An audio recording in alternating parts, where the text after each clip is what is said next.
I wanted to bring Eric and Jerry back into the conversation because one of the things that we were talking about on the drive here was the changes in leadership. Is there a change in leadership now that we're looking at the different generations? I thought it was interesting because we have Jerry, who's a baby boomer, here in with us, who ruined it for us all. No, I'm just kidding. Thank you. Yes, you set the bar a little too high. Thank you. And then I'm a Gen Xer, so I'm the latchkey kid, highly independent, that was trained by all the baby boomers to take over, but they're not leaving the workforce right now, so we're a little frustrated.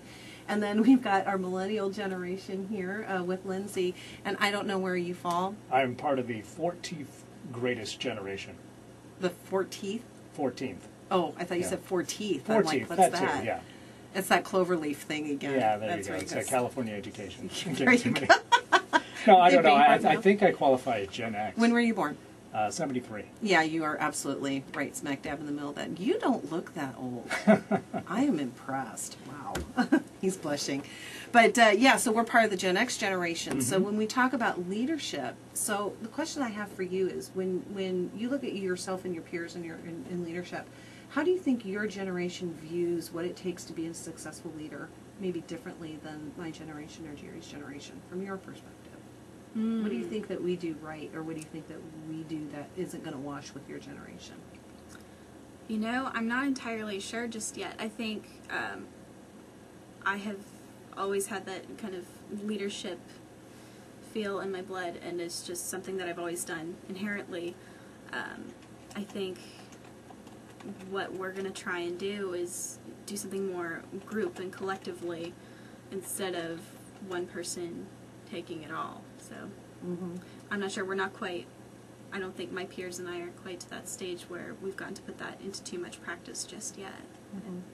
How do you think the role of media and social media is going to change the way that you work?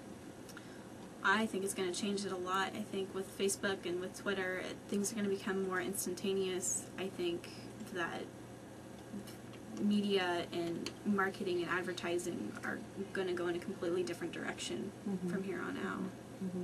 How about you, Jerry? What do you think? What do you think this is going to be the challenge as it relates to leadership and leading people that this generation, the millennial generation, is going to have? You know, I'm actually quite confused by a lot of it. It's not that it's just technically beyond my comfort level, because I can see how some of it's used, but there are things happening in the typical business world that just you would never think would happen. I mean, just as an example, in the legal profession, probably I got out of law school in 1977, and 77 to 87, that's 10 years.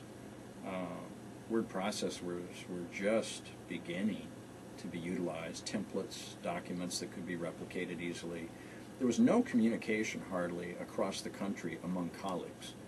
And the isolation within the profession, really became kind of the nature of the culture. You shared information with people that were close to you, but beyond that, there really wasn't much of a bridge collegially.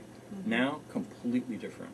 I can pick up I just open up my laptop and I can communicate with somebody in South Carolina who's had a similar project or similar concern.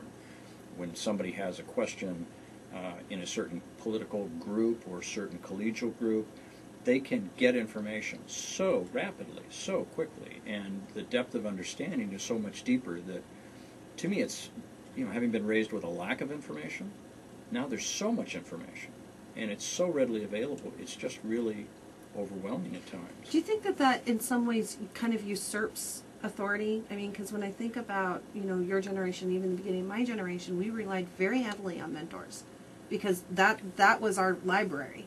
Right, was the people that brought us up and brought us into the business. I probably get myself in trouble here, but I think law schools were basically competency mills.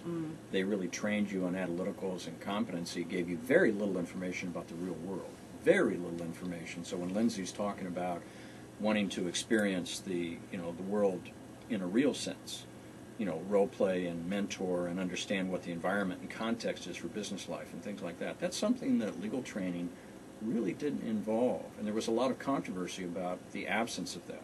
And a lot of our law professors were very, very bright, competent people who had never practiced law. They had never been in the business world. They really knew a lot about teaching. They knew a lot about intellectual competency. And over time, it has shifted. It's shifted now to the point where many people in a leadership role are not necessarily there because they're the smartest.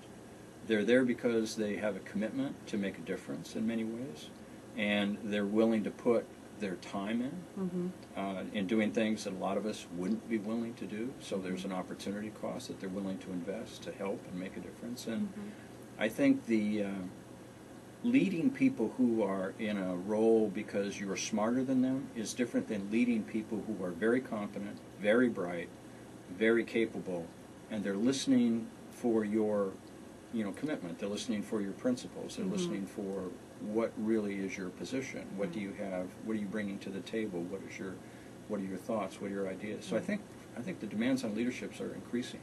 I think you're right. Yeah, I think you're right with that. We're going to take a break. I want to continue this discussion. It's excellent discussion. You're listening to Walk the Talk with Kim on Alternative Talk, KKNW AM 1150.